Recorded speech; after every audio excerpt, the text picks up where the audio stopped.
Buenos días. Ya había muchos muy veraneados hoy. Quiero decirles que están en pecado. Yo tengo mucho frío. Yo soy muy friolento. Y a veces luego la garganta se queja de los cambios de temperatura. Es que ando un poco ronco, pero si de repente llego a toser, perdónenme. Pero vamos a continuar con nuestro estudio. El miércoles pusimos fin a una primera parte en cuanto a la serie que tenemos de fundamentos, y vimos que después de 6 años de estar estudiando la Escritura de principio a fin, una y otra vez, por la situación que tenemos que nos está llegando, bueno, Dios está enviando a mucha gente que es primeriza en conceptos cristianos. Vimos que era muy necesario regresar a los fundamentos. Antes de empezar a estudiar de nuevo Génesis y seguir libro por libro hasta que terminamos Apocalipsis, antes de eso vamos a revisar los fundamentos. Y hasta el día de hoy, esta es la séptima clase o el séptimo tema que vamos a tratar. Y hoy hacemos un cambio en cuanto al enfoque de nuestro estudio. Estuvimos en los primeros 6 temas estudiando la revelación de Dios, ¿verdad? Empezamos con la revelación, vimos la natural, la especial, y a este punto, con lo que hemos estudiado, nos enfocamos, una vez descrito lo que es la revelación especial y la que encontramos en la Biblia. En el Antiguo Testamento fue por medio de los profetas, en el Nuevo Testamento fue por medio de los apóstoles. Vimos que el oficio de profeta del Antiguo Testamento ya no existe en el Nuevo Testamento. Los profetas en el Nuevo Testamento no son lo mismo que los profetas del Antiguo Testamento. Los profetas del Nuevo Testamento son aquellos que hablan de parte de Dios y no tienen nada que ver con el futuro en muchos de los casos, ¿verdad? Alguien puede decir profecía. De hecho, hoy voy a decir mucha profecía porque voy a hablar lo que Dios ha dicho al leer la Escritura. Y nada de lo que voy a decir tiene que ver con el futuro, el día de hoy. Sí hay profecía en cuanto al futuro. Vemos lo que sucederá en Apocalipsis, al final de los tiempos. Esa es profecía y además es sobre el futuro. Pero lo que vamos a ver hoy no es en cuanto al futuro. Sin embargo, desde la perspectiva y definición en el Nuevo Testamento, es profecía. Entonces vimos que en el Nuevo Testamento por eso están los apóstoles. Y estuvimos analizando algunas cosas y llegamos a terminar el miércoles pasado en cuanto al canon del Antiguo Testamento. Y habíamos definido que la palabra canon viene del griego canon o canón, pero con K, y se traduce como el estándar o la vara para medir. Cuando hablamos de lo que Dios ha dicho, nuestro estándar, nuestra vara para medir si es verdad o no, es la Biblia. Nada que alguien diga que Dios le dijo que al mismo tiempo no esté respaldado por la Escritura, nada de eso lo creemos como de parte de Dios. Ahora, vamos a empezar a definir algunas cosas porque es claramente que si alguien dice que Dios le dijo que iban a ganar los Tigres, no vas a encontrar nada de eso en la Biblia, ¿verdad? Yo no soy tigre, ¿eh? También puedo decir el ejemplo que van a ganar o perder los Rayados y no lloro. Pero tendríamos que tomar criterios para determinar si eso realmente proviene de Dios. Entonces habría que ir al estándar bíblico. Y el miércoles terminamos de estudiar lo que el estándar bíblico representa con el Antiguo Testamento y estuvimos viendo el por qué nosotros no tenemos en el Antiguo Testamento libros como el de Tobías, el de Judith, Primera y Segunda de Macabeos, Sabiduría de Salomón, etcétera. Vimos y les explicamos los criterios que analizamos el domingo pasado en cuanto a la armonía bíblica o la congruencia, digamos el punto que habíamos considerado para el Nuevo Testamento era la ortodoxia, que fuese de acuerdo al resto de la Escritura. Y vimos algunos pasajes de entre más que hay más de los que mencioné, pero vimos en cada uno de esos libros que nuestros amigos católicos sí tienen en su Antiguo Testamento y que nosotros no tenemos. Vimos el por qué no cuadran con la Escritura, ya sea que el propio autor haya dicho que en su tiempo no había profeta, lo cual lo descarta a sí mismo, y no es confiable lo que él pudo haber dicho porque él mismo dejó en claro que no había profetas, e incluso errores de contradicción con el resto de otros de los libros que sí tenemos como Escritura. Entonces, ya que analizamos la Escritura y determinamos qué es, cómo es que la tenemos y por qué es valiosa para nosotros, al grado que es nuestro estándar y la máxima autoridad, sola Escritura, ahora vamos a enfocarnos en conocer a Dios. Vimos desde la primera clase que Dios se ha revelado en dos formas particulares, la forma general o natural, lo que tú ves en la creación. Y citamos los pasajes como las palabras de Pablo, que hablan de que Dios se ha revelado a través de toda la creación. Tenemos pasajes en el Antiguo Testamento, ¿no?, que también hablan, los cielos cuentan la gloria de Dios. Pero luego vimos la revelación especial, y esa dijimos que solo se revela a quien Dios quiere, y no es para todos los hombres. Esa simple conclusión a la que llegamos ya nos empieza a dar a conocer algo de Dios. El tema de hoy es conocimiento de Dios, y no el conocimiento que Dios posee, sino el que nosotros tenemos acerca de Dios. ¿Cómo es que conocemos algo de parte de Dios? Y quería empezar haciendo un resumen de lo que hemos estudiado, porque en lo que hemos estudiado ya hay conocimiento de Dios y a lo mejor no te has dado cuenta. El primer caso que menciono es el de la revelación especial. La revelación especial no es para todos. Eso ya te dice algo de Dios. ¿Qué puedes comprender o entender en cuanto a Dios cuando vemos que la revelación especial se lo dio solo a unos cuantos? Eso ya lleva un conocimiento implícito. Y es simple. Dios no tiene la intención de salvar a todos. ¿Verdad? Puede ser contradictorio a lo que normalmente sabes o lo que te han enseñado de parte de Dios. Tienes pasajes que dicen que Dios no quiere que ninguno perezca, ¿verdad? Tienes pasajes que dicen que Dios no quiere la muerte del impío. Sin embargo, vemos que en los tiempos de Abraham, ¿a quién se le reveló Dios? A Abraham. ¿Y a los demás? No de la misma forma que Abraham, porque la revelación natural es para todos. Pero la revelación especial es clara que Dios ha elegido a quien revelarse. Por consecuencia, cuando dicen, oye, ¿por qué no todo el mundo se salva? ¿Por qué Dios no se apareció y le dio evidencia a todo el género humano? ¿Por qué Dios no pone una señal en el cielo para que nadie tenga la más mínima duda de que realmente hay un Dios? Podemos empezar a concluir con lo poco que hemos estudiado es que no es la intención de Dios. ¿Me explico? Algunos tratan de medir qué tan eficiente es Dios con la cantidad de personas que creen en Dios. Y dicen, mira, si le analizas de forma global cuántos creen en el Dios de la Biblia, tienes una fracción. Son más musulmanes. Y no creen en el mismo Dios que nosotros. Ellos aseguran que sí, pero su escritura dice cosas distintas de las que la escritura nuestra dice. Y los de ellos son posteriores. Y más adelante explicaremos por qué no somos musulmanes. Pero ¿cuántas culturas o civilizaciones han sido totalmente politeístas y no conocieron para nada al Dios de la Biblia? ¿Por qué Dios no se reveló a ellos? El por qué no lo dice la Escritura, pero tenemos la evidencia de que Dios no se ha revelado a todo el mundo. Así que eso empieza a darte a conocer un poco sobre quién es Dios, cómo es Él. Así que cuando analizamos la Escritura, que ya estudiamos el por qué, cómo la tenemos, qué es y por qué es importante, ahora hay que empezar a enfocarnos en el conocimiento que tenemos acerca de Dios. Y para entender un poco el problema que esto conlleva, porque hoy en día mucha gente dice que Dios le habla, ¿verdad?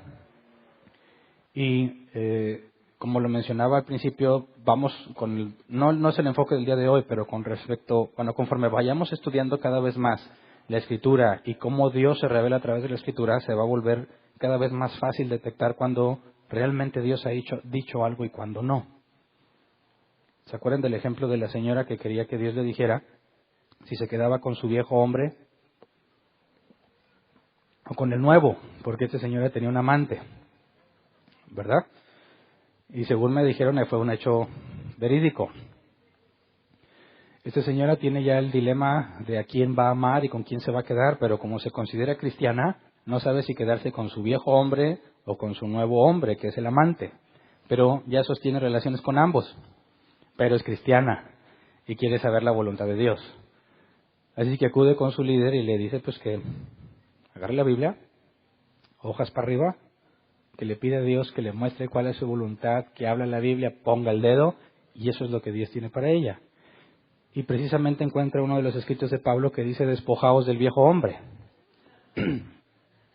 Así que esta mujer dice, Dios me ha hablado hoy, ¿verdad? Aquí está claramente, despojados del viejo hombre. Y dicen, yo le pregunté a Dios, ¿me quedo con el viejo o con el nuevo? Entonces, esa conclusión a la que esta mujer llegó en cuanto a lo que Dios le dijo, ¿realmente proviene de Dios? Bueno, ¿puedes saber si proviene de Dios? Bueno, habría que saber cómo es Dios para ver si esta conclusión es consistente con lo que Dios ha dicho de sí mismo, ¿verdad? Y si tú te vas a otros pasajes de la Escritura donde a alguien que adulteraba lo mataban a pedradas, y luego tienes la conclusión de esta señora de que Dios no le dijo nada al respecto de su adulterio, es más, aún le dice, pues deja el viejo y quédate con el nuevo, dices, tenemos un problema, porque no es consistente con lo que Dios ha dicho de sí mismo. Entonces, si la señora está muy segura de que Dios le dijo, ¿qué le decimos? Es que ella dice, es que yo siento en mi interior que esta palabra fue para mí. Yo lo sé. Es más, hasta después en la noche tuve una visión y te va a empezar a decir y que cayó oro y polvo de diamante y te va a tratar de dar argumentos sobrenaturales para defender que Dios le dijo algo que es claramente opuesto a lo que Dios ha revelado de sí mismo. Yo sé que este es un ejemplo extremo, pero con ese mismo razonamiento hay muchos cristianos que hacen un montón de cosas que están en contra de la Escritura, pero que se justifican asegurando que Dios les dijo. Por eso, cuando estudiamos las bases, tenemos primero que saber, bueno, ¿qué sabemos acerca de Dios? Para de ahí tratar de determinar si lo que yo creo que Dios me está diciendo que haga es consistente con lo que Dios ha dicho de sí mismo. Porque yo puedo decir y citar pasajes que contradicen lo que alguna persona concluye acerca de Dios y es fácil si conoces la Escritura. Pero hay cosas que no vienen en la Biblia y hemos visto algunas de las herejías en el resto de no en este estudio de fundamentos, pero estuvimos hablando sobre arrianismo, ¿se acuerdan? Y como la Biblia nos dice que Jesús es Dios, pero no nos describe a profundidad cómo es que Jesús y el Padre son Dios al mismo tiempo. Y ha habido teorías a lo largo de la historia donde tratan de resolver ese problema y dicen algunos, bueno, es que Jesús no era humano, sino que parecía humano, era una visión. Y como parecía humano, pero no era, entonces no tenemos un problema con decir que Jesús y el Padre ambos son Dios, sino que era el mismo pero disfrazado. Algo muy similar dicen los testigos de Jehová con el arcángel Miguel, que era Jesús, no Dios. Dices, bueno, ¿hay un pasaje en la Biblia que diga literalmente eso? No. Pero ¿qué conocemos acerca de Dios? ¿Qué dice la Escritura acerca del mismo? Y eso nos debe llevar a concluir si lo que estos aseguran es correcto o no.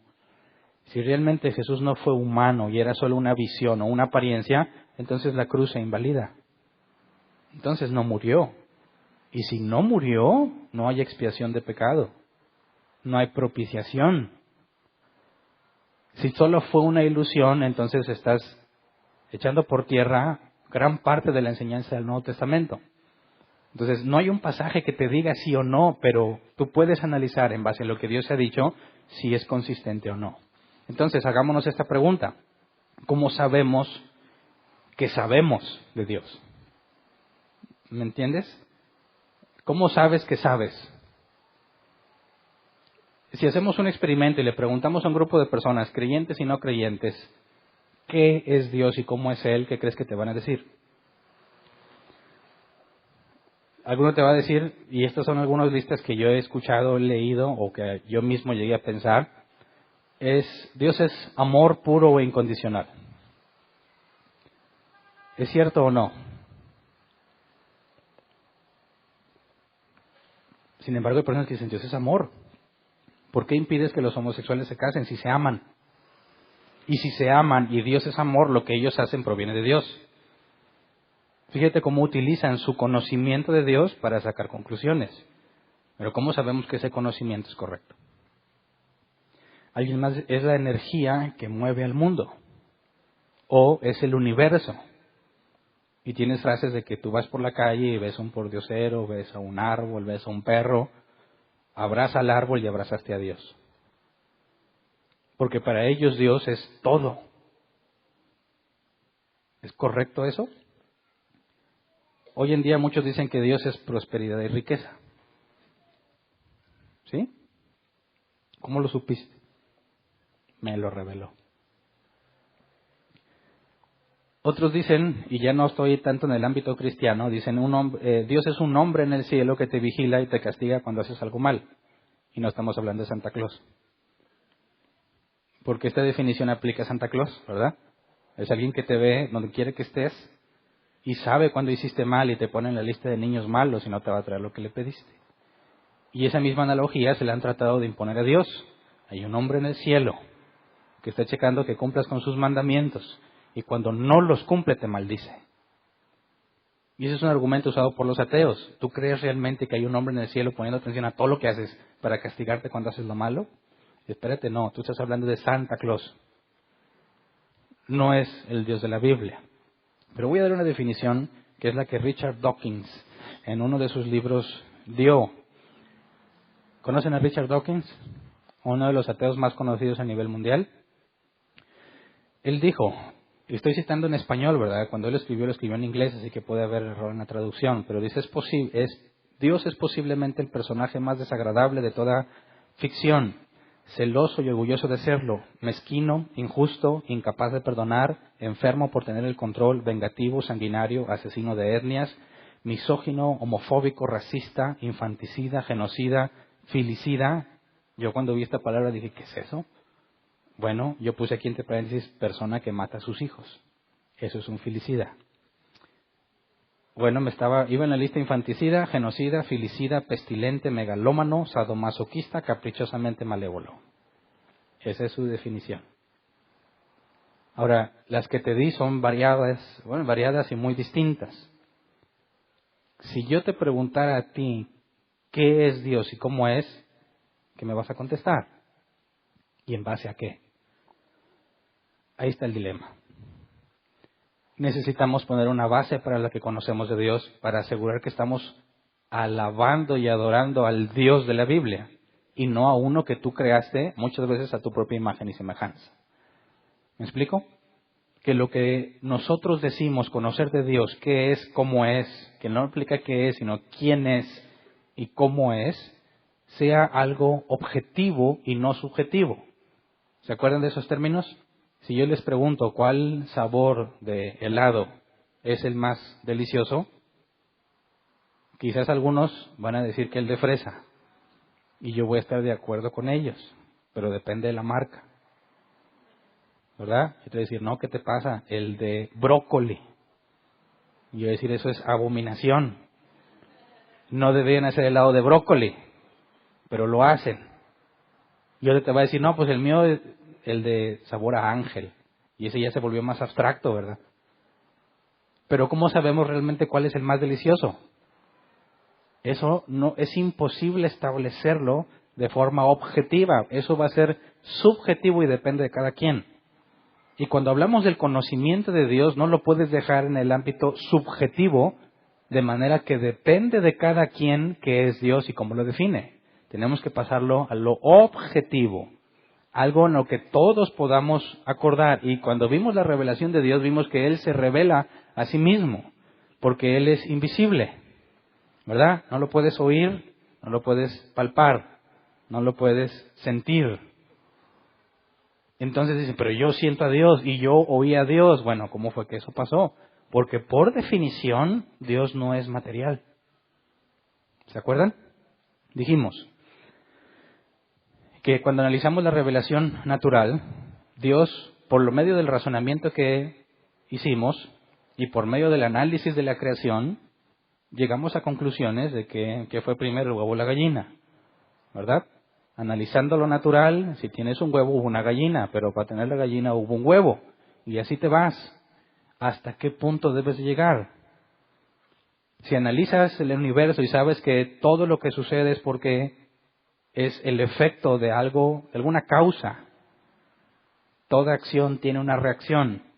Entonces, Tienes que irte hacia atrás a ver qué provocó cada cosa, qué fue lo que la provocó, y llegas a una sola conclusión, tanto el huevo y la gallina, como la acción y la reacción. Tuvo que haber una primera causa no causada. Dijimos, eso es Dios, lo más que podemos saber en cuanto a la revelación natural. Y tiene que tener un poder impresionante para hacer lo que hizo, ¿verdad? Y además tiene que tener voluntad para decidir hacerlo. Ahora, no todos llegan a esa conclusión, ¿verdad? En la lista de qué es Dios y cómo es, cada quien va a buscar en el cerebro, como decimos los mexicanos, cada quien, de acuerdo a cómo le fue en la fiesta, porque en el baile no, nosotros somos cristianos, a todo, cómo le fue en la fiesta, va a decir qué es. Y eso pasa en muchas cosas. Pregúnteles qué es el matrimonio. Y cada quien te va a contar cómo le fue en su fiesta, cómo le fue en la feria o en el baile.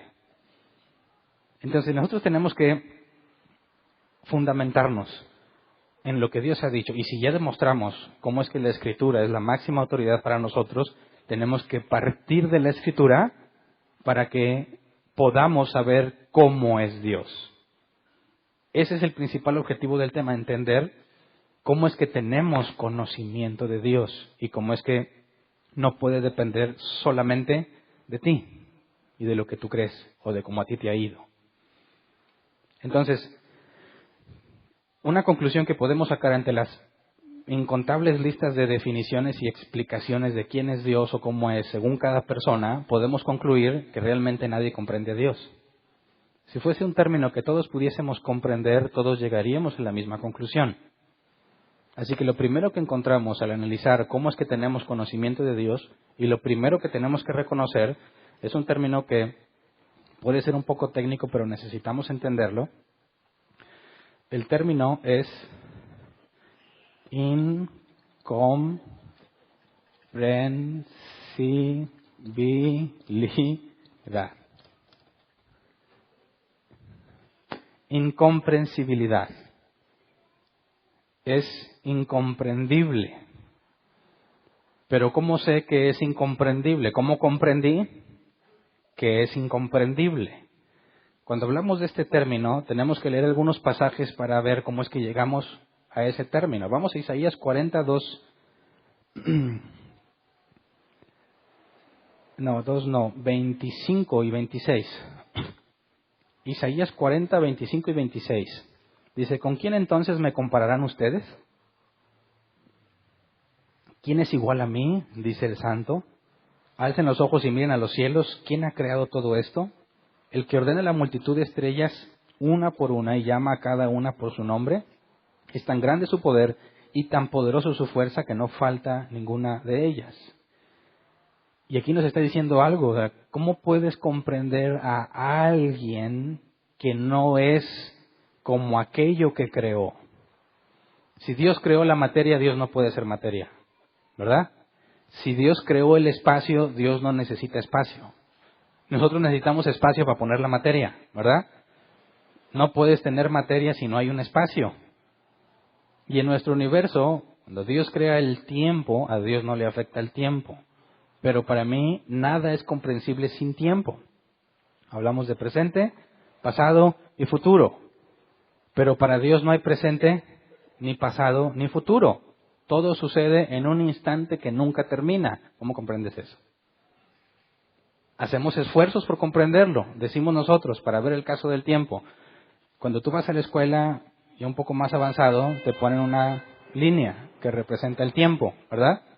Y aquí tienes el presente, pasado y el futuro. Y alguien todavía más filosófico pregunta, ¿pero realmente existe el presente? Es decir, cuando yo digo ahora, ya no fue ahora, fue el pasado, ¿verdad? Y si lo que yo veo es el presente, no es cierto, porque desde que me llegaron los fotones a mis pupilas y el cerebro lo procesó y me dice qué es, ya pasó tiempo, así que no es el presente, ¿verdad? Bueno, para Dios no aplica esto. ¿Cómo lo comprendes? Explícame la eternidad. ¿qué es la eternidad? Un lugar donde no hay tiempo. A ver, ¿puedes caminar en la eternidad? Piensa bien. ¿Qué se requiere para caminar en este universo? ¿Espacio? Pues ¿dónde vas a caminar, verdad? Materia, que eres tú, y tiempo. Porque para dar un paso necesito el tiempo. Porque en este momento del tiempo tengo el pie en el suelo, pero cuando lo levanto ya pasó el tiempo. Y cuando decido moverme, pasó más tiempo. Y cuando doy el paso, pasó más tiempo. Entonces, ¿cómo le haces para caminar en la eternidad? Flotas, es lo mismo. ¿Verdad? No das pasos, flotas, no es lo mismo. Ahorita estoy aquí en un momento del tiempo. Y si yo floto, como quiera requerí otro momento del tiempo para estar en una ubicación distinta. Así que lo primero que tenemos que comprender es que Dios es incomprensible. Pero eso no significa que no hay nada que puedas comprender de Él. ¿Verdad? Y si conoces a Dios, mentiroso, no lo puedes conocer. Sí lo conozco, mentira. ¿Cómo puedes conocer algo que es infinito si tú eres finito? Es como decir que toda el agua del mar la puedes meter en esta botella. Es imposible. Pero yo te pregunto, ¿conoces a Dios? Levante la mano el que sí lo conoce. Ya. Ahora resulta que nadie conoce a Dios. ¿Verdad? ¿Cómo puedes decir que conoces a Dios si es incomprensible? Es que es el punto. Mira, vamos a otro pasaje. Isaías 55, 8 al 9. Dice Dios, porque mis pensamientos no son los de ustedes, ni sus caminos son los míos, afirma el Señor. Mis caminos y mis pensamientos son más altos que los de ustedes, más altos que los cielos sobre la tierra. Ok. Sus pensamientos y los míos no son iguales. Pero si Él se ha revelado a mí, a la humanidad, ¿cómo le hizo para que yo lo entienda? ¿Cómo le hizo para que yo lo conozca? ¿Cómo le hizo para que yo lo vea? Jesús dijo, quien me ha visto a mí, ha visto al Padre. La Biblia dice que Dios habló con Moisés cara a cara. Entonces tiene cara. ¿En serio? ¿Y cómo haces una cara que no requiere materia ni espacio? No puedes hablar de una cara literal. Sin embargo, cuando la Biblia nos dice que Moisés vio a Dios cara a cara, no nos está hablando en el sentido estricto de que vio la cara de Dios, sino que está transmitiéndonos algo. Algo que a nuestro nivel de entendimiento podamos comprender, pero que no es lo que realmente es. ¿Me explico?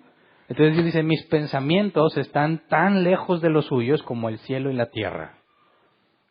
Yo puedo captar solamente ciertas cosas de lo que Él es, pero jamás lo voy a captar tal como Él es. Vamos a Job 42, 2 al 6. Dice, yo sé bien que tú lo puedes todo, que no es posible frustrar ninguno de tus planes. ¿Quién es este? Has preguntado, que sin conocimiento oscurece mi consejo. Aquí está hablando Job, ¿verdad? Acerca de la pregunta que Dios le hizo. Reconozco que he hablado de cosas que no alcanzo a comprender, de cosas demasiado maravillosas que me son desconocidas. Dijiste, ahora escúchame, yo voy a hablar, yo te cuestionaré y tú me responderás. Contesta Job, de oídas había oído hablar de ti, pero ahora te veo con mis propios ojos. Por tanto, me retracto de lo que he dicho y me arrepiento en polvo y ceniza. Y si recordamos el libro de Job, Job estaba, como decimos acá, bien picudo, diciéndole a Dios, a ver, ven y dime en mi cara por qué me tienes así, si yo no he hecho nada malo. Si yo soy justo, ¿por qué me está yendo tan mal? Bueno, y bajó Dios en un torbellino y habló con Job. ¿Y qué le dijo? ¿Le dio las razones? No, simplemente lo hizo ver lo ignorante que es. ¿Verdad? ¿Dónde estabas tú cuando puso los fundamentos los fundamentos de la tierra? ¿Dónde estabas tú cuando le puse el límite al mar? ¿Dónde estabas tú cuando puso las estrellas en su lugar? ¿Qué dice Job? Hay cosas demasiado maravillosas para mí que no puedo comprender. Esa es la incomprensibilidad. No que no hay nada que pueda comprender, sino que jamás podré comprenderlo absolutamente, totalmente. Vamos a lo que dijo Pablo en Romanos. Romanos 11, 33 al 36. Qué profundas son las riquezas de la sabiduría y del conocimiento de Dios. Qué indescifrables sus juicios e impenetrables sus caminos. ¿Quién ha conocido la mente del Señor o quién ha sido su consejero? ¿Quién le ha dado primero a Dios para que luego Dios le pague? Porque todas las cosas proceden de Él y existen por Él y para Él. A Él sea la gloria por siempre. Amén. ¿Verdad? Sin embargo, hay personas, y se dicen cristianos, que aseguran que yo le ayudo a Dios y ahora Él me debe a mí. ¿Verdad? Es más, dicen que la fe compromete a Dios. Aseguran que le hacen, como decimos, mano de puerco. Dios, yo ya lo decreté, yo tengo fe, ahora sé que lo vas a hacer. Y en lenguaje más coloquial dirá, ¿y me valen tus planes? Porque mi fe compromete tu poder. Y eso es lo más absurdo que puedes escuchar de alguien que asegura que conoce a Dios. ¿Qué dicen estos pasajes así simples? Es imposible que tú hayas dicho, yo hago que Dios reaccione en base a lo que yo hago. Yo soy quien mueve a Dios. Es imposible porque la grandeza y la complejidad de todo lo que sucede en el universo en cada instante del tiempo es imposible que lo puedas entender. ¿Cómo te atreves a decir que fue motivado por ti, movido por tu decisión, por tu fe o por tu confianza? Es totalmente absurdo. Y nos damos cuenta cómo los cristianos ignoran gravemente quién es el Dios de la Biblia. Y lo más grave es que a quienes les hablan lo ignoran todavía más y les creen. ¿Por qué hay tanta falsa doctrina? ¿Porque hay muchos enviados de Satanás? No, porque hay mucha ignorancia. ¿Verdad? Si no fuéramos tan ignorantes, nunca nos habrían engañado como nos engañaron. ¿Verdad? Entonces, el conocimiento de Dios se vuelve algo fundamental para el cristiano. Indispensable que podamos entender cómo es que un Dios imposible de comprender se ha manifestado a la humanidad de manera que de cierta forma comprendan quién es Él. Y en parte tenemos que reconocer que es imposible que alguno asegure conocer a Dios en toda la extensión de la palabra. Eso implica que el conocimiento que tenemos de Dios es limitado. Moisés dijo, lo que ha sido manifestado pertenece a nosotros, pero lo oculto pertenece a Dios. Dios no ha decidido mostrarnos todo lo que hay que mostrar. Tenemos referencias en el libro de Daniel, sella las palabras de ese libro, para que nadie lo entienda aunque lo lea. Eso no es para ahorita. Tenemos Juan en Apocalipsis y sonaron 7 truenos. Y yo iba a escribir lo que dijeron, eso no lo escribas. No todo lo que hay que saber está en la Biblia. Lo que está en la Biblia es lo que Dios quiso revelar. Y eso nos debe de llevar a la humildad. Cuando alguien te pregunta sobre algo que la Biblia no lo dice, la respuesta correcta, la única respuesta correcta es, no lo sabemos. No lo sabemos. ¿Cómo que no sabes? No lo sé porque Dios no lo reveló. Y les hice una pregunta el miércoles que vamos a empezar a tratar de no responderla porque es imposible, pero hacer un esfuerzo por comprender las cosas que son totalmente imposibles de comprender. Por ejemplo, Dios en la creación dijo que todo era bueno, ¿verdad? Todo. Y que a causa del pecado de Adán y Eva, toda la tierra fue maldita por su causa. Ahora, antes de que Adán y Eva pecara, hubo otro que pecó. Antes. Y fue Satán. Y mintió. Deliberadamente mintió. Si todo era bueno, ¿cómo es que Satanás mintió? ¿Entiendes la pregunta? Espérame, si la maldad entró a la creación por la acción deliberada de Adán y Eva, ¿de dónde Satán sacó la maldad para mentir? No hay respuesta. Puedes hacer teorías, como le que dice, no, es que hubo una rebelión. Bueno, eso no procede de una revelación directa de Dios, sino de una posible interpretación tomando unos pasajes como alegóricos para llevarte a una conclusión. ¿Es palabra de Dios esa teoría? No. Y tenemos que tener la humildad para decir no. Por eso, cuando se trata del conocimiento de Dios y lo que sabemos claramente de parte de Dios, lo he dicho muchas veces, hablamos de 3 niveles de doctrina: la fundamental o primaria, secundaria y terciaria. Lo primario, lo fundamental, lo que Dios claramente ha dicho, la salvación no es por obras. Si alguien te dice, ¿cómo no? Yo me salvo.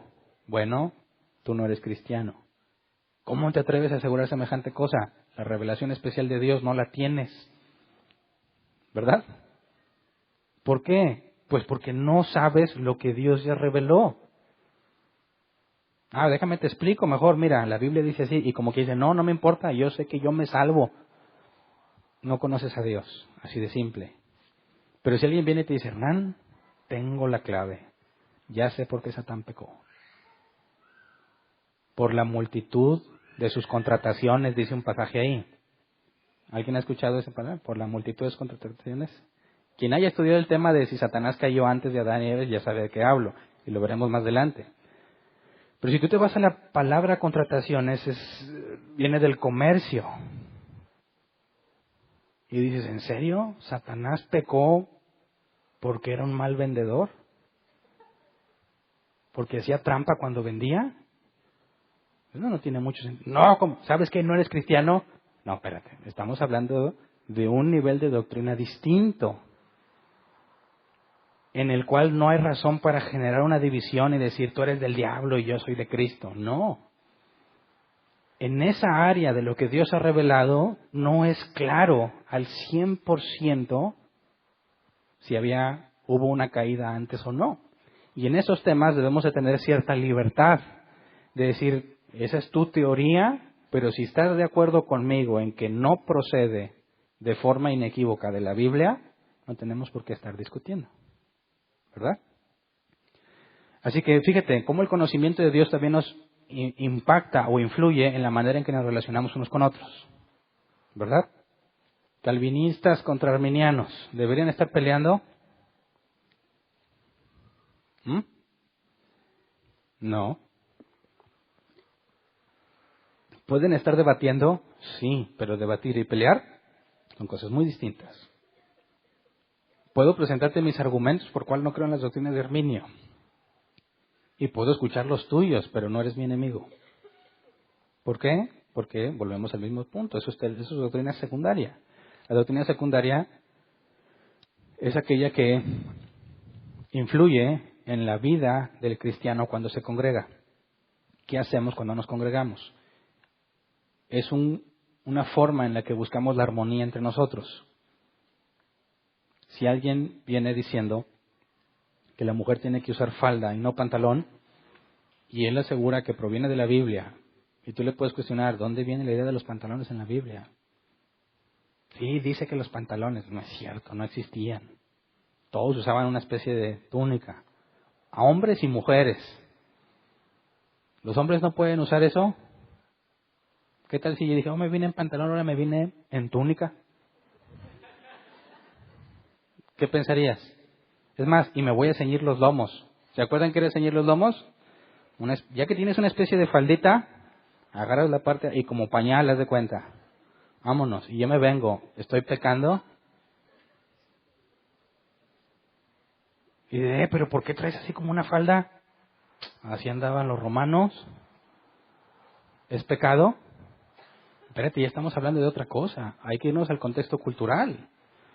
El romano andaba campante en su falda y nadie le decía nada. Tú salte a pasear es más, vente a la iglesia en falda, no te la vas a acabar.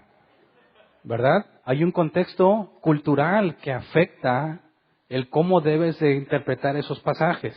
Y si alguien viene a la iglesia imponiendo que las mujeres tienen que usar falda, no pueden usar pantalón, porque es de hombre, yo le he dicho muchas veces, si yo me pongo un pantalón de mujer, me voy a ver raro sí o no, aunque sea pantalón.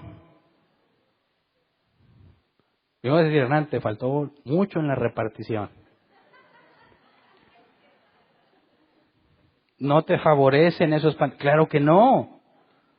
No están diseñados para un hombre. No van a ser ni siquiera cómodos para un hombre. Si dices, no te pongas pantalón porque es ropa de hombre, es falso. Hay pantalones de mujer.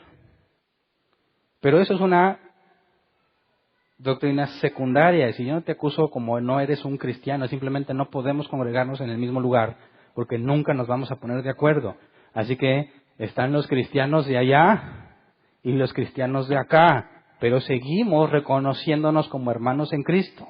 Y dado que Pablo enseña que mi libertad no debe hacer tropezar a ellos, nos reunimos en lugares separados.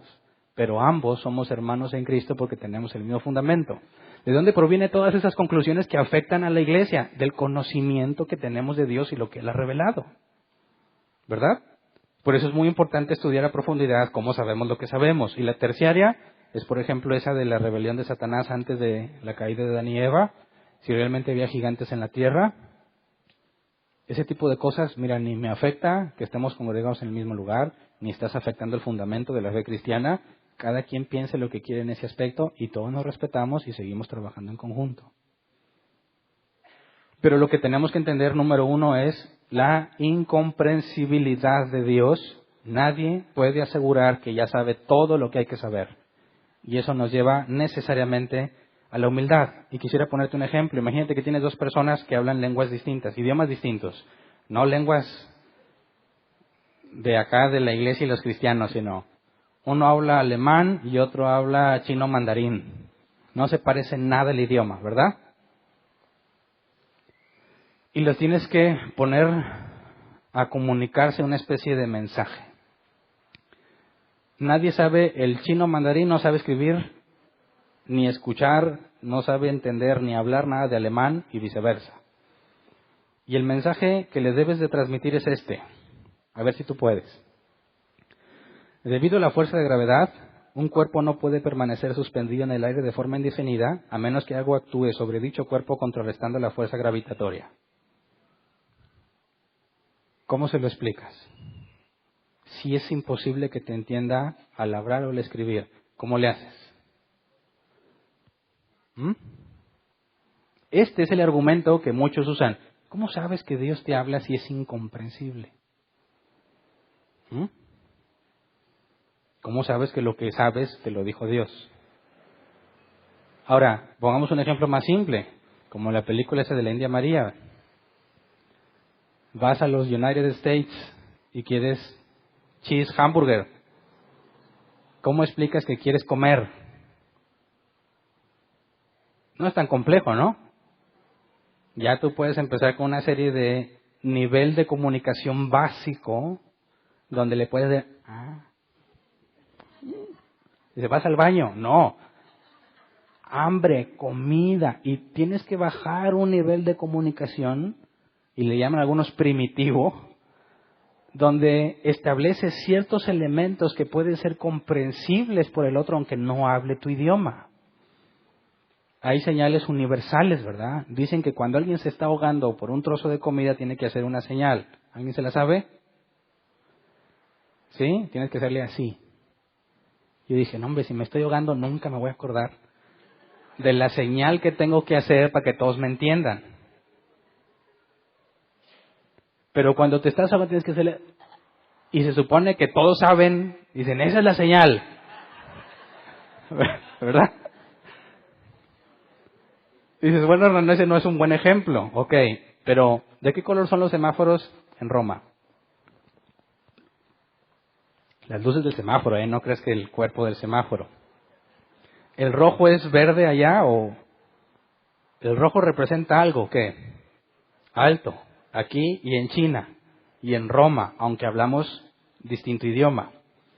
Pero comunica lo mismo. No, el amarillo no necesariamente, ¿verdad? Aquí el amarillo es písale que ya va a cambiar a rojo. Allá en Alemania es frena con precaución, ¿verdad? Por eso nomás rojo y verde, eso no hay falla. Entonces, cuando hablamos de Dios revelándose al hombre, tenemos que entender algo muy similar. es imposible que comprendamos lo que Dios nos quiere decir. Jesús dijo, mira, si no me creen las cosas terrenales, ¿cómo van a creer cuando les cuente las celestiales? Y eso explica cómo Jesús, en ese momento que te tengo que hablar en tus términos, ¿verdad? Según lo que tú conoces y según lo que tú entiendes, no es lo que realmente quiero decir en su plenitud, pero te doy algo que puedas entender, de manera que captes qué es lo que Dios revela de sí mismo. Y eso tiene un nombre en la teología. Cuando se aplica en la teología es el lenguaje antropomórfico. ¿Alguien ha escuchado el término antropología? Que es el estudio del hombre. Antropo y logos. Cuando hablamos de antropomorfismo, estás hablando de forma humana. Dios se ha revelado usando lenguaje antropomórfico, de forma o apariencia humana. Un ejemplo simple. Isaías 66.1. Isaías 66.1. Así dice el Señor: el cielo es mi trono y la tierra el estrado de mis pies. ¿Qué casa me pueden construir? ¿Qué morada me pueden ofrecer? ¿Qué dice aquí? Que Dios se sienta en un trono que está, o que es el cielo, y que sus pies los descansa sobre la tierra. ¿Eso es en realidad? O sea, ¿es real? ¿Alguien de aquí cree que realmente puedes buscar en la tierra y encontrar los pies de Dios que descansan en la tierra? ¿O que si te vas al espacio puedes decir, ¿ya vi el trono? Es absurdo, porque para empezar, Dios no requiere ni espacio ni materia. No requiere un lugar para sentarse, no tiene pies y por consecuencia no tiene dónde ponerlos. Pero al decir eso, dice, ¿qué casa me pueden construir? Fíjate bien, para hacerte entender que es imposible hacerle una casa a Dios, te explica en términos que tú puedes comprender lo absurdo que sería eso. Si yo soy tan grande que me siento en el cielo y mis pies pongo en el planeta Tierra, ¿qué casa me puedes construir? Así que entendemos que la forma en la que Dios comunica algo es al nivel inferior de nuestro entendimiento. No podemos concluir que Dios tiene pies y que los pone sobre la tierra, ¿verdad? Pero capto la idea. Ahora vamos a Isaías 66.7 y otros ejemplos para ver cómo Dios utiliza cosas que el humano hace o que el humano tiene para transmitir lo que Él es. Isaías 66.7, con su poder gobierna eternamente, sus ojos vigilan a las naciones, que no se levanten contra Él los rebeldes. ¿Tiene ojos que están vigilando? Dices, no, pero te transmite un concepto muy claro, todo lo ve, ¿verdad? Jeremías 21.5, versión Reina Valera 60. Pelearé contra vosotros con mano alzada y con brazo fuerte, con furor y enojo e ira grande. Y aquí este es un pasaje que implica más cosas. Número 1, con mano alzada y brazo fuerte. ¿Realmente Dios tiene eso? Dices, no. Y luego, con furor y enojo e ira grande. Espérame. Esas son emociones humanas, ¿verdad? Y Dios también, no nada más la forma y la apariencia humana, sino las emociones humanas son utilizadas para expresar algo que Él siente, pero es imposible que yo sienta lo mismo que Él, ¿verdad? Dios se aira y yo también. ¿Tenemos la misma ira? En ninguna forma, ¿verdad? Si Dios tiene mano alzada y brazo fuerte, y yo me pongo bien fuerte de mi brazo, ¿soy como Dios? No. Te está transmitiendo un concepto que tú puedas comprender, que te dice cómo es Dios. Por ejemplo, la Biblia dice que Dios es un Dios celoso. Y tú dices, ¿cómo que celoso? Dice la señora, mi viejo también. Bien celoso. Como Dios. Dices, no, definitivamente no. ¿Verdad? ¿Cómo es que ser celoso puede ser malo para un viejo inseguro de sí mismo? Pero para Dios, Cuando Dios es celoso, no está haciendo nada malo. Es que lo que Dios te está transmitiendo no es lo mismo que tú sientes. ¿Verdad?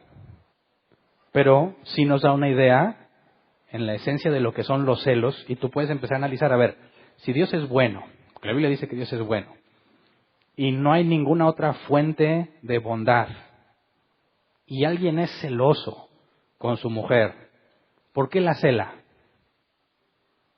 Dices, es la inseguridad, tal vez. Ves que un güero altote le tira los perros a tu pareja, y tú volteas al espejo y dices, no.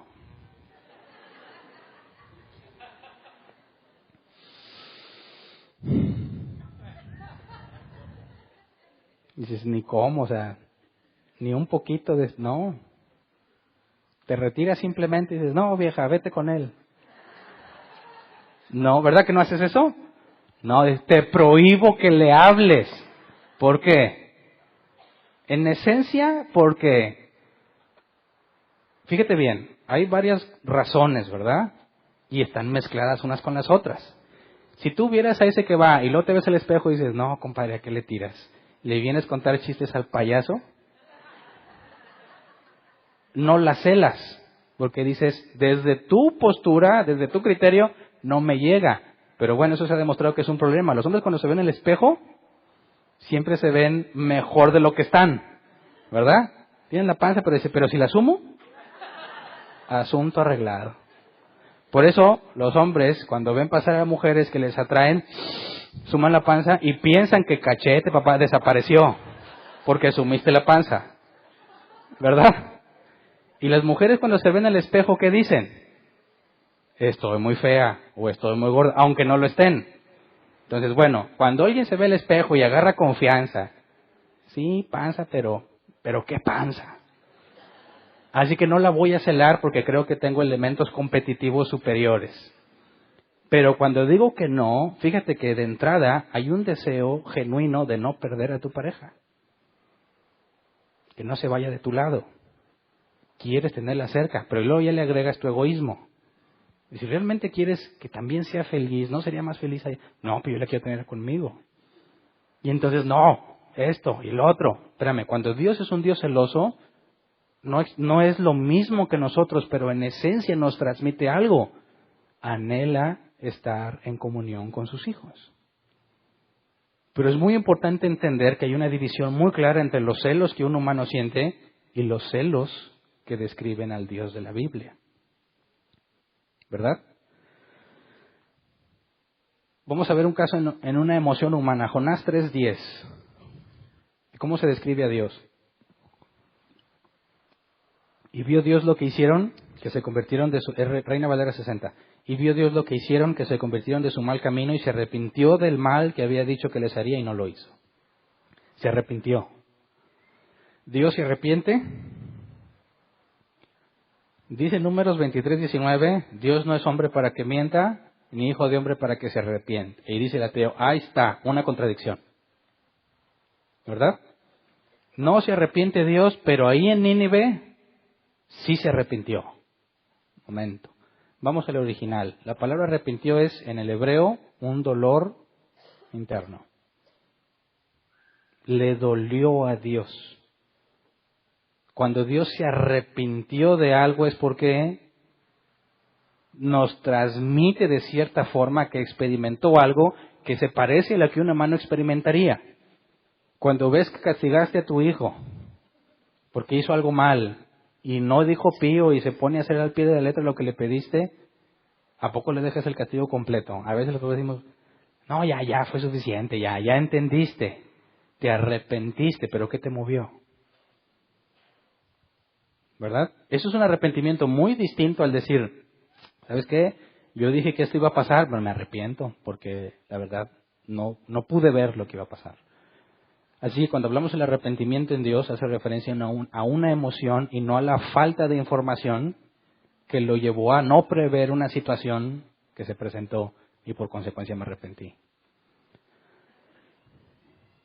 Dios se muestra en muchas cosas, tanto en las emociones como en las apariencias, brazo fuerte, los ojos de Jehová, su boca ha hablado, y sin embargo la Biblia dice que Dios no es hombre. Entendemos entonces que se pone a un nivel que nosotros podamos comprender. Y honestamente, si Dios no usase ese lenguaje antropomórfico, sería imposible que lo comprendiéramos.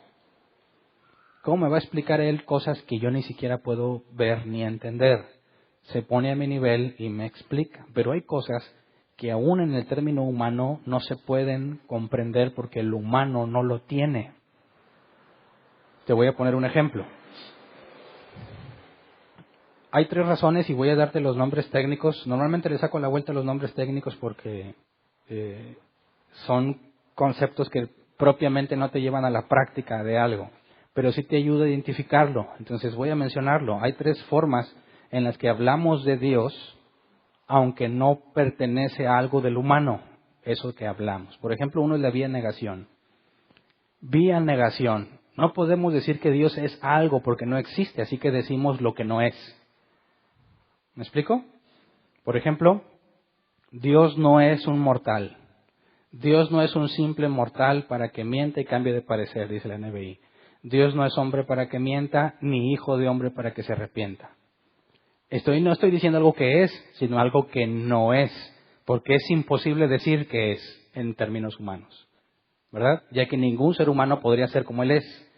Entonces, no puedo decir Él es celoso, no estoy hablando de algo que yo experimento. Así que es algo que ningún ser humano puede ser. Él no es un mortal. Y entonces, en lugar de decir que es algo, digo lo que no es. Otro ejemplo, decimos que Dios es infinito. Y esa es una negación de algo. Descríbeme qué es lo infinito, no se puede. Pero te digo lo que no es. Algo infinito es algo que no es finito, ¿verdad? Algo que no tiene límite. No te puedo describir algo sin límites, así que te digo algo opuesto a lo que tú puedes comprobar. Otro ejemplo es que Dios es inmutable, no cambia. Entonces, vía negación, fíjate que primero con conceptos o ideas de apariencia humana, antropomórficas, la boca, los ojos, el brazo, algunas emociones. Pero luego nos vamos a un punto donde ese lenguaje ya no nos es útil para expresar algo acerca de quién es Dios y nos vamos a lo que no es. Otra forma es la vía eminencia. Y la palabra eminencia simplemente se define como algo que sobresale o es algo más alto que lo demás. Nuestros amigos católicos usan mucho esa palabra. Aquí está su eminencia. Pues, ¿quién sabe qué significa, verdad? Pero significa que Él es más alto que los demás. Y eso ya es una contradicción con respecto a la Biblia. Ninguno tenga un concepto mayor de sí mismo que el que debe tener. El mayor no es el que deja que le sirven, sino el que sirve. Jesús fue claro, quien quiera ser el mayor debe ser como el menor. Y hablar de una eminencia se vuelve contradictorio en las palabras de Cristo. Pero ellos quieren decir que este es el más alto. Ahora yo puedo decir que en conceptos quizás académicos, o es una eminencia en el fútbol, bueno, sí, no hay alguien que sepa más o que sea tan hábil como él. Pero cuando definimos a Dios en cosas de eminencia, tenemos el ejemplo de omnipotencia. Es algo que nadie jamás puede alcanzar, es lo máximo. Todos tenemos un cierto grado de poder, ¿no? Hay cosas que puedo hacer, cosas que no puedo hacer. Bueno, cuando decimos que Dios es omnipotente, estamos hablando de algo que yo no tengo, es imposible que yo tenga, pero si lo ponemos en su máxima, eso es Dios. No hay cosa que Dios no pueda hacer. Vimos en las palabras de Job, es imposible que se pueda frustrar alguno de tus planes. Pero más adelante vamos a estudiar qué es la omnipotencia, porque no significa que Dios pueda hacer un círculo cuadrado, ¿verdad? Ni un soltero casado, ni un alto chaparro. ¿Dios puede mentir? No, entonces no es omnipotente. ¿Verdad? Dios no puede mentir. Cuando decimos que Dios es omnisciente, es vía eminencia. Él lo sabe todo, pero no lo sabe todo. Dios sabe qué se siente pecar. Dios sabe qué se siente engañar. ¿No? Entonces, más adelante vamos a definir qué es la omnisciencia en términos de lo que Dios ha revelado de sí mismo, no lo que tú consideres, y la omnipresencia también. Eso es vía eminencia, y la última es vía afirmación, cuando decimos que Dios es algo que a la vez ningún humano puede ser. Dios es bueno. Yo sé que mucha gente se cree buena gente, ¿verdad? Pero Jesús claramente dijo al hombre rico que le consultó: ¿por qué me llamas bueno? Bueno, no hay ni uno, solo Dios. La Biblia dice en el Antiguo y en el Nuevo Testamento: no hay ni uno bueno. Cuando decimos que Dios es bueno, estamos afirmando algo que para nosotros es imposible de afirmar. Cuando decimos que Dios es perfecto, es lo mismo. Cuando decimos que Dios es soberano sobre el universo, que Él hace lo que Él quiere, es lo mismo. Entonces, el punto es que cuando nos encontramos conceptos de lo que hay que hablar, tenemos que entender cómo es que la Biblia o los cristianos nos expresamos de Dios y en qué términos, para poder identificar cuando alguien dice que Dios dijo, de entrada, aunque no te sabes de lleno la Biblia, ya tienes elementos suficientes para descartar algunas barbaridades que ciertas personas aseguran que Dios dijo. Estamos a un nivel todavía muy básico, pero conforme vayamos avanzando, vamos a escudriñar cada vez más a profundidad la Escritura para tener más herramientas y detectar las falsedades de muchos, ¿verdad? Cuando vimos lo de los profetas, vimos los criterios que Dios dio en la Biblia para detectar un falso profeta. Pero bueno, todo esto es importante al momento en que estudiamos la Biblia y al momento en que tratamos de ponernos de acuerdo en cuanto a lo que Dios es, qué esperamos, porque si te fijas no hablé cuánto todavía sobre su voluntad. Estamos hablando sobre quién es Él, según lo que Él mismo dijo.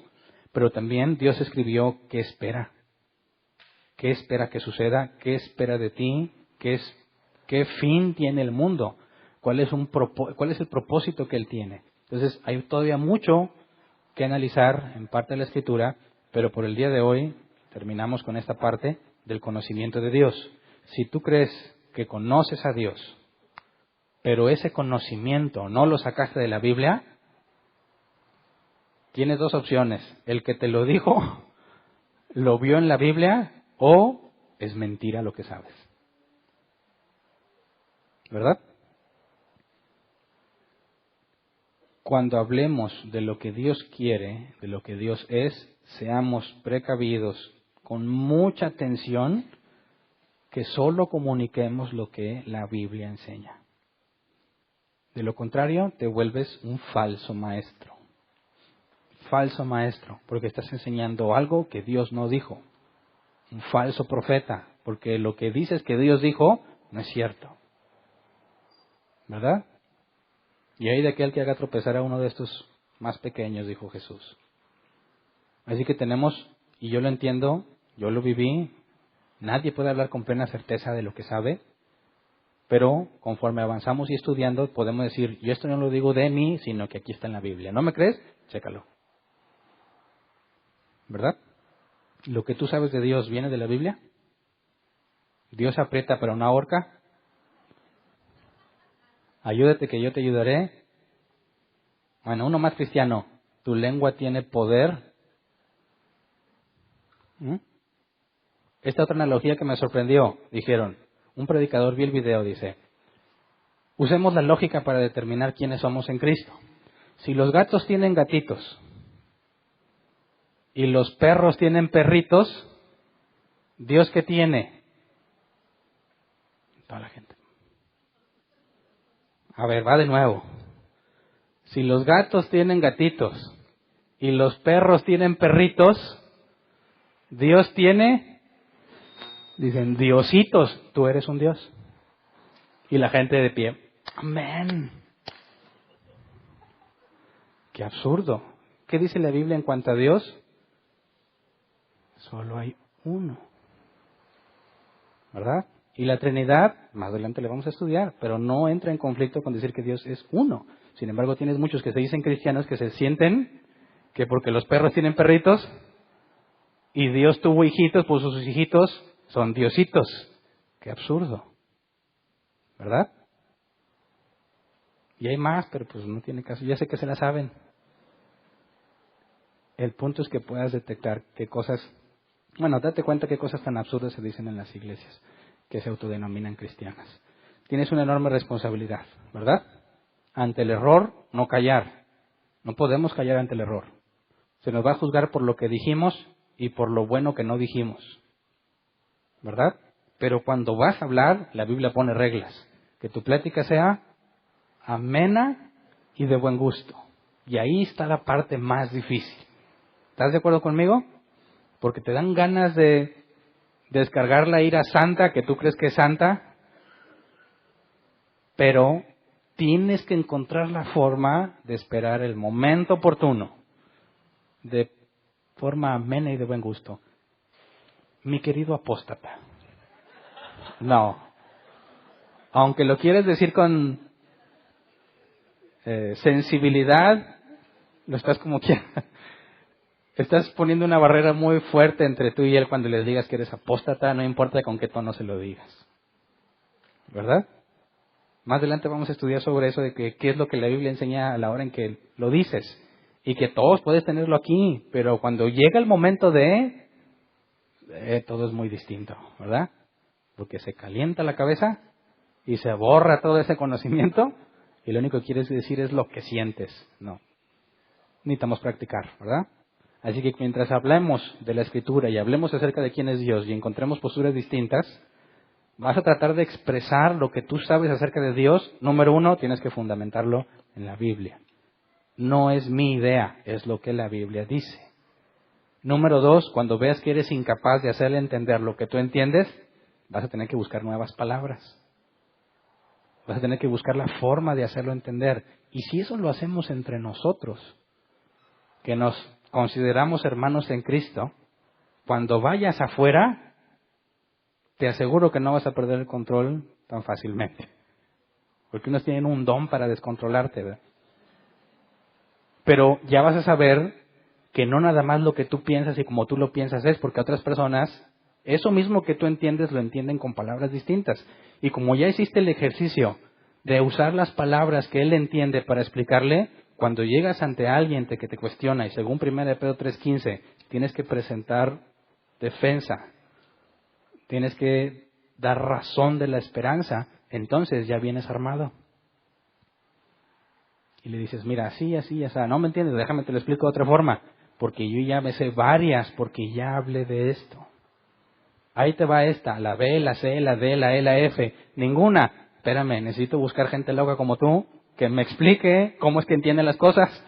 Y ahora sí que lo entendí, sabes que ahí te va. Yo soy Pablo, yo soy Timoteo, y le empiezas a explicar de una forma no denigrante, de la forma en que él entiende, y entonces avanzamos. ¿Verdad? Así que vamos a ponernos de pie y vamos a orar. El próximo tema vamos a seguir estudiando. Antes de llegar a ver la primera cosa que tenemos que estudiar en cuanto a Dios, que Dios es uno,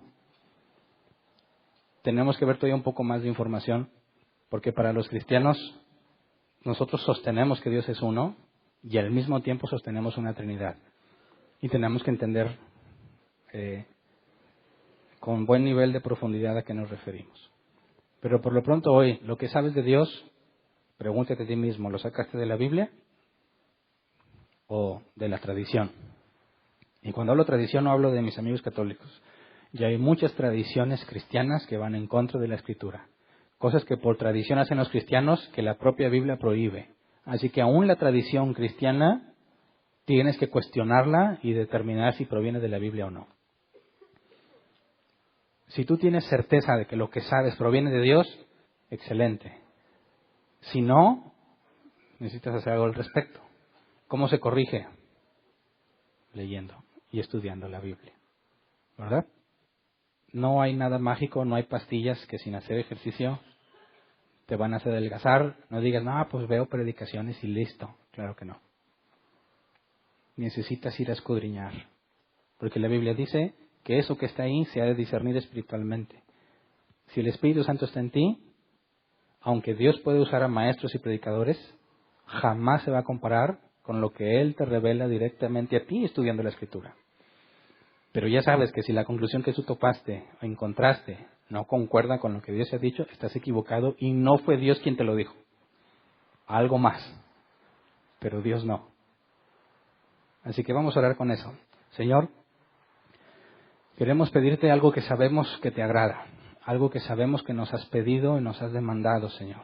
Tu palabra dice que si alguien ha de gloriarse, gloríese en conocerte y en entenderte, Señor. Concédenos, Padre, según tu misericordia, según tu voluntad, el que podamos profundizar cada vez más en el conocimiento de ti. Que la doctrina de Dios que podamos tener esté sobre todas las cosas, que esté fundamentada totalmente en la Escritura, Señor. Que lo que sean ideas nuestras a nivel secundario, terciario, Señor, nos des la sabiduría y la humildad para poder aplicarlas de la forma correcta, Señor, sin crear divisiones innecesarias. Pero en lo que está en lo fundamental, Padre, concédenos entenderlo con dominio de lo que tenemos, Señor, para que cuando se presente la oportunidad de hablar de la fe y la esperanza que tenemos, podamos hacerlo con sabiduría y con conocimiento tuyo. Danos gracias, Señor, cuando hablemos, para no usar palabras ofensivas, para hablar de forma amena, de buen gusto, que no nos vean como el enemigo, sino como que alguien que realmente está interesado en que conozca a Dios. Señor, danos la paciencia que necesitamos en medio de las discusiones que podamos tener o en medio de las respuestas que tratemos de dar, para que siempre mantengamos la calma, Señor, y que nos concedas no quedarnos callados ante el error. Que ninguno de nosotros, por cobarde, deje de decir la verdad. Que ninguno de nosotros, Señor, por alguna circunstancia que no justifica el proclamar tu palabra, no importa el costo que conlleve para nosotros, Señor. Que ninguno de nosotros se quede callado cuando tenga que hablar. Y eso te lo pedimos en tu misericordia, porque sabemos que eres tú quien nos mantiene firmes. Y que aquellos que arriesgaron sus vidas, que están registrados en la Biblia, y los que hoy en día pierden la vida por mantenerse fieles, sabemos que tú los sostuviste. Y por eso confiamos en que tú eres fiel, que tú nos sostendrás para que podamos ser siervos fieles que predican verdaderamente la palabra de verdad. Gracias, Señor, de antemano por lo que nos has mostrado. Gracias por lo que nos vas a mostrar y concédenos que lo que hagamos sea para gloria tuya. Amén. Pueden sentarse. Pasemos a la sección de preguntas. Si tienes una pregunta, levanta la mano. El objetivo de las preguntas es que no te vayas con algo que no se comprendió. O que si yo dije algo que no era muy claro, que me des la oportunidad de aclararlo, ¿verdad? No necesitas derecho de antigüedad, no importa si es la primera vez que vienes. Si tienes una duda, por favor no te la lleves a tu casa, coméntala con nosotros. ¿Ahí hay una pregunta? Me quedó una duda ahorita que mencionabas que no deberían de estar peleando los arminianos y los calvinistas. Uh-huh. Sí se puede debatir, pero no pelear. Por ejemplo, nosotros aquí en Árbol Plantado creemos que la salvación es solo por gracia. Uh-huh. La Biblia dice que antes estábamos muertos, entonces no es posible que un muerto acepte a Jesús. O sea, es Dios que nos tiene que hacer nacer de nuevo. Okay. Entonces, me parece ese un tema primario, porque los arminianos pues no creen que la salvación sea por gracia. O sea, inclusive, pues sí critican, dicen, ay, esos que creen en la elección incondicional. Sí. Entonces, creo que ahí no pudiéramos, por ejemplo, participar en actividades de la iglesia con otras congregaciones que no, o sea, que no crean en la salvación solo por gracia. Ok, qué buena pregunta, porque yo me enfrenté a esa situación. Y nosotros le llamamos arminiano al que hoy aquí entre nosotros se dice arminiano, pero si tú estudias lo que es un arminiano, ellos no niegan que la salvación sea por gracia. El problema es que muchas de las cosas que aquí hacen, que en su doctrina caen del lado del arminianismo, ni siquiera son bíblicas. O sea, ni siquiera llegan al fundamento. Yo cuando hablo entre arminianos y calvinistas, hablando de las posturas y le agregaría molinistas, yo estoy hablando de gente que tiene el fundamento. Y teniendo el fundamento, lo que hagamos en esa postura no es razón de división en lo fundamental. Pero yo me di cuenta que los que se dicen en nuestra cultura, que se dicen arminianos, ni siquiera se apegan al pie de la letra de las doctrinas de Arminio y ni siquiera tienen el fundamento bíblico. Por ejemplo, alguien que se dice del lado arminiano y al mismo tiempo asegura que tú puedes pactar con Dios con dinero. ¿Sabes qué? Ni siquiera llegas al arminianismo que aseguras tener, que ni siquiera tienes el fundamento. Entonces, cuando nosotros aquí en nuestra cultura hablamos en contra de esas doctrinas opuestas, nunca nos enfocamos en las cosas que tenemos como fundamento, sino en lo que ellos bíblicamente, lo que ellos hacen contrario a lo que la Biblia enseña. Entonces, el enfoque sí es ser claros y proclamar la verdad contra la falsa enseñanza, pero el arminianismo de alguien con el fundamento bíblico no debe de generar ese tipo de problema entre cristianos. De esos no he conocido aquí. Pero sí he conocido personas a distancia, ¿verdad? Por lo que enseñan y lo que digan, que ¿sabes qué? Somos casi, tenemos casi el mismo pensamiento, pero tenemos diferencias en algunos pasajes que lo llevan a conclusiones distintas. Yo conozco personas que se declaran del lado arminiano, que son, tú puedes analizar su vida y decir, claramente es cristiano. Pero le falta. Confío en que Dios le va a mostrar esa parte que le falta, pero no niego que sea un auténtico nacido de nuevo. En ese punto me refiero. ¿Alguien más? Bueno, no sé cuál tema es más lejos o más cerca. No sé, la pregunta que voy a hacer no sé si sea parte del tema o lo piensas desarrollar después, pero mencionaste Isaías 66 sobre donde dice que Jehová, el cielo es el trono de Dios. Uh-huh. Y la pregunta es, si Dios habita en el cielo, entonces eso significa que Dios tiene un lugar de morada. Ok. Cuando hablamos de la morada de Dios, si hablamos en Dios por definición y no requiere espacio, no puede haber un lugar donde Él more en ese aspecto. Pero para que nosotros entendamos dónde está, se usa la analogía de una morada. Por eso tenemos que desde Génesis, Dios prepara el universo y es una teofanía lo que Adán y Eva vieron para tener relación con nosotros, pero sería imposible que establecieras un lugar físico o una morada donde Él habita. Y aunado a eso, los pasajes de, por ejemplo, cuando Jesús dijo, San Juan 14, en la casa de mi Padre, muchas moradas hay. Muchas moradas hay, en la casa de mi Padre. Pedro dijo, nuestra ciudadanía está en el cielo, y Jesús vuelve a decir, porque nadie ascendió al cielo, sino el que descendió del cielo, el Hijo del Hombre que está en el cielo. Sí. Entonces, la pregunta es, ¿qué es el cielo? Okay. ¿Qué es el cielo? ¿Desde la perspectiva humana o de la perspectiva divina? Bíblica. Ok. Si hablamos de ¿qué es el cielo? De parte de Dios, Dios no puede ocupar algún lugar en el espacio, pero cuando crea o cuando hace las criaturas, que nosotros, siendo parte de la creación, estamos sujetos a ciertas leyes y a ciertas condiciones. Nosotros sí tenemos un espacio, si ocupamos espacio y tenemos materia. Si hablamos de un lugar del cielo donde vamos a morar juntamente con Dios, entonces no estamos hablando que vamos a ser igualmente eternos como Dios, sino que aún a ese nivel, la forma en la que nos comunicamos con Dios en ese lugar donde estaremos con Él, sigue estando sujeto a ciertas leyes donde Él se manifiesta de una manera que lo podamos comprender.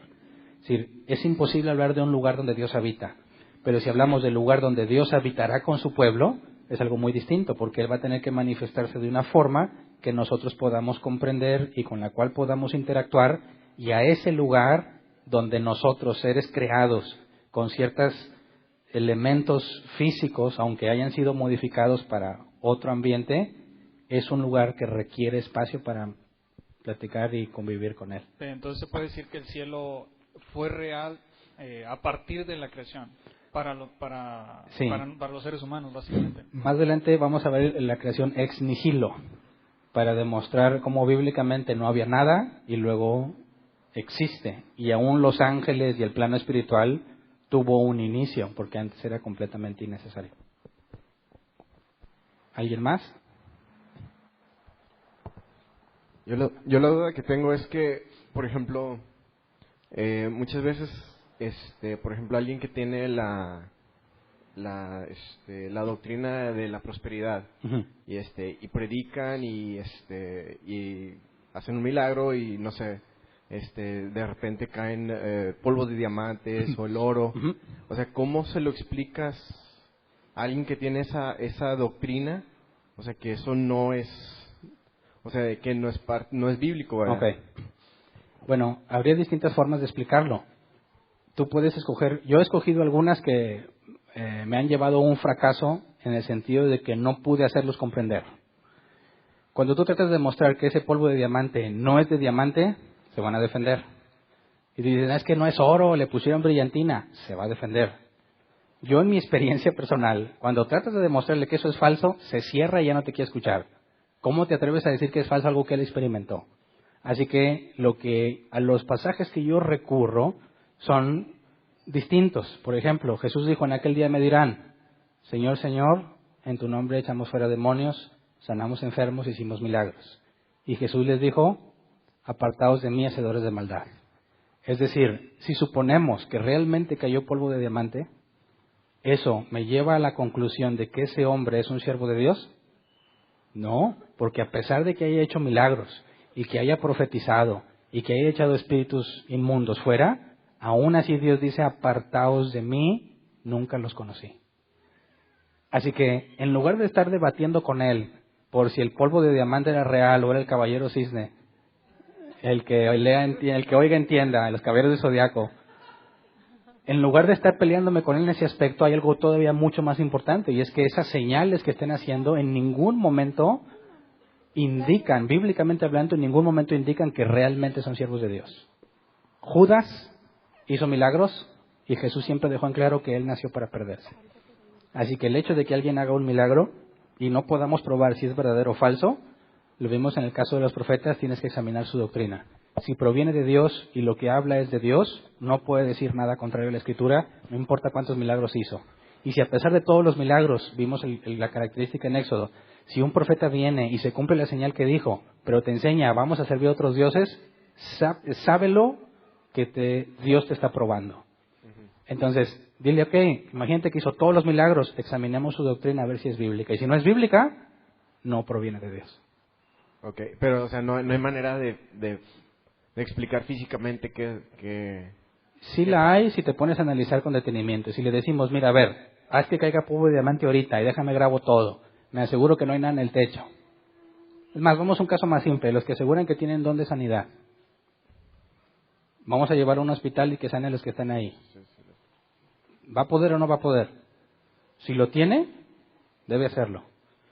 ¿Por qué cobrar para llegar a un estadio y que ahí te sanen? ¿Por qué no lo haces gratis? ¿Por qué no vas al hospital y sanas a todos? Si lo puede cumplir, reconocemos que esa señal solo proviene de Dios, pero ahora es tu doctrina, ¿es bíblica? Porque podrás hacer milagros como Judas, pero si tú no tienes la doctrina bíblica, no provienes de Dios. Dios te puede usar como la burra de Balaam para alertar o para decirle a Balaam, hey, es un ángel, ¿verdad? Te va a matar. Dios puede usar la burra, pero eso no significa que la burra era salva. Ah, ok, está bien, sí, comprendo. ¿Alguien más? Buenas tardes. Buenas tardes. Ahorita afirmabas que una persona nacida de nuevo y asegurabas que es cristiano auténtico de verdad, puede afirmar o se mantiene dentro del fundamento si dice que la salvación se pierde. Bueno, si es nacido de nuevo. Yo creo que ahí hay un proceso que analizar. ¿Quién de aquí recién cristiano, y es una pregunta para todos, quién de aquí recién convertido llegó a la conclusión de que su salvación no se perdía? Levante la mano. Recién cristiano, dijiste, de las pocas cosas que sé es que mi salvación no se pierde. ¿Quién? 2, 3. ¿Todos los demás?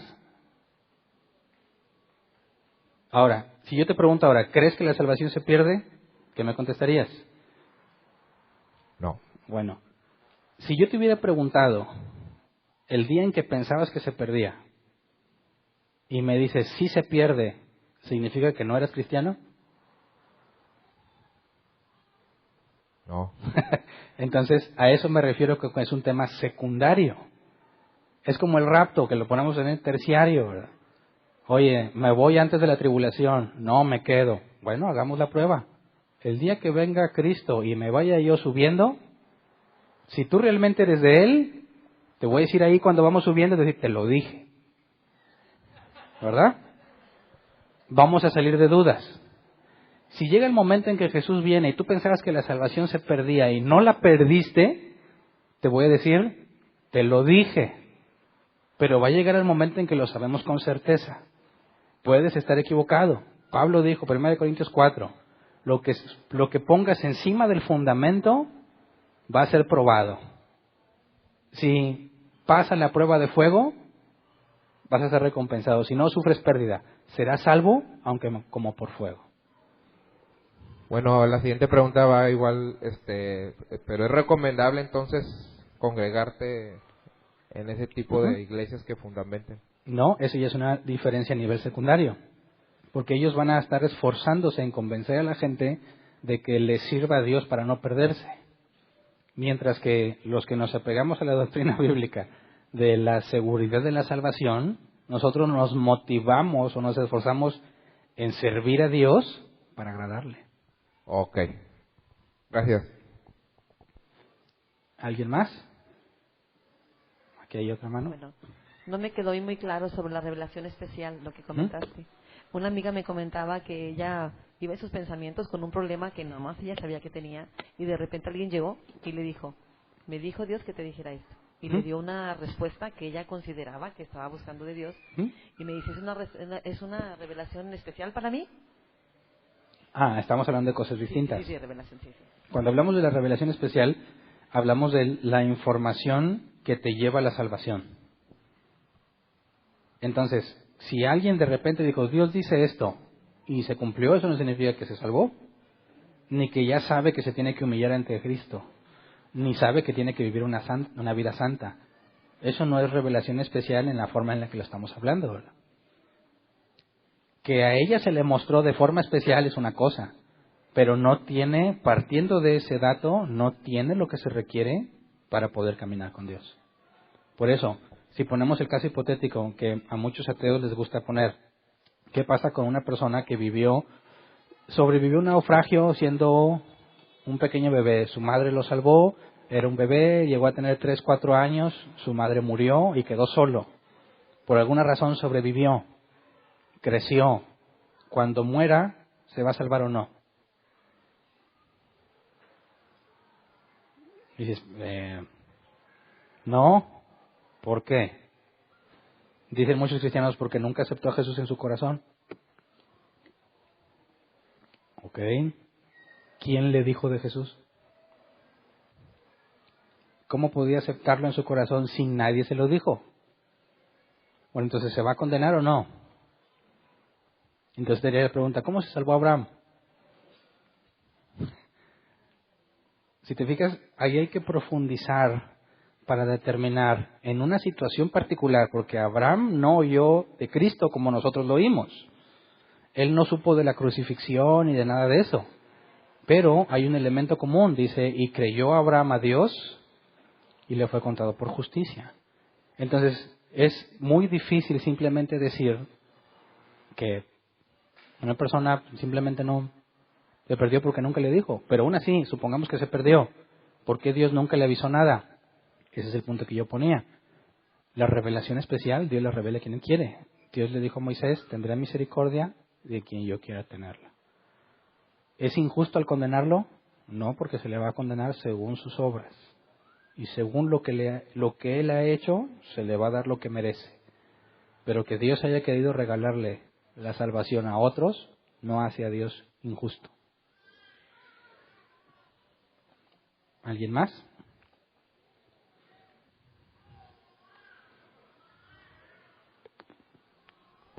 Buenas tardes. Nosotros, mi esposo y yo venimos de una congregación donde lo más importante era la alabanza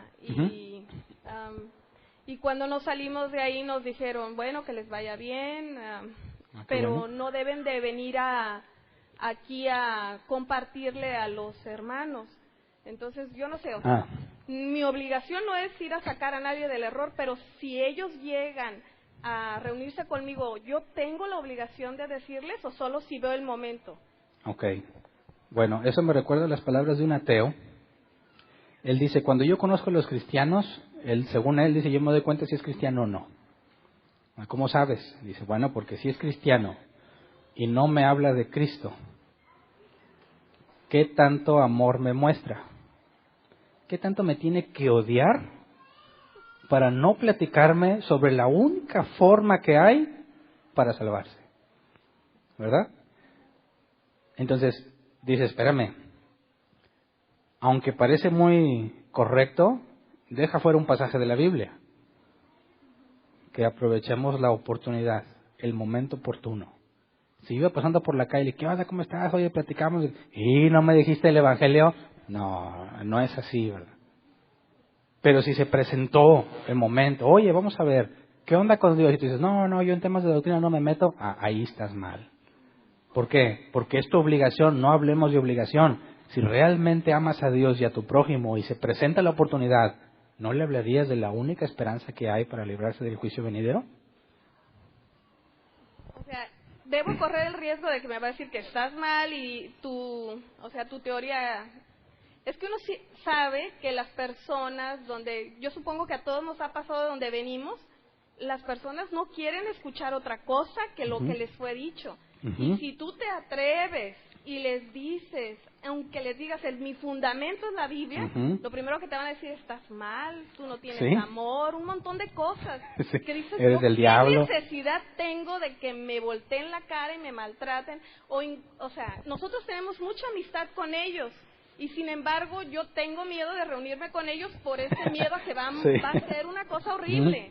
Entonces, yo digo, ¿debo hacerlo? No debo, o sea, como que hay una lucha en mí. Okay. O sea. Preguntémosle a Esteban.